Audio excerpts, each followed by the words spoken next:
আজকে এই লটকনটা বানানো শিখবো। চলো তাহলে ভিডিওটা শুরু করা যাক প্রথম থেকে। প্রথমত আমি কাপড়টা নিয়ে নিয়েছি, একদিকে থাকবে 4 আর একদিকে থাকবে 3.5। তো 3.5 মতো কেটে নিয়েছিলাম।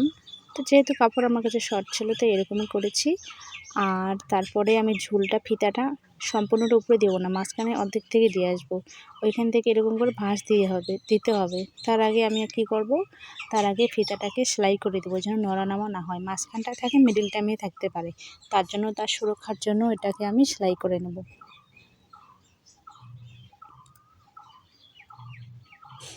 সেলাই করা হয়ে গেল।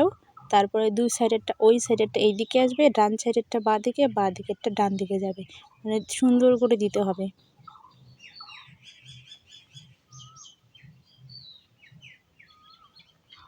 তারপর সেলাই দিতে হবে।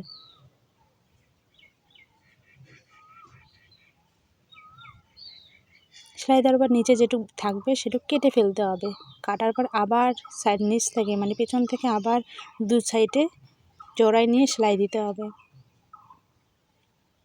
আবার ওইখানে আরও একটু থাকবে, মানে কাপড়টাকে রাখা যাবে না, মানে যত থাকবে তত সেলাই করতে হবে। সেলাই করলে কি মানে যখন আমরা ফুলটা উল্টাবো তখন ফুলটা ভালো হবে।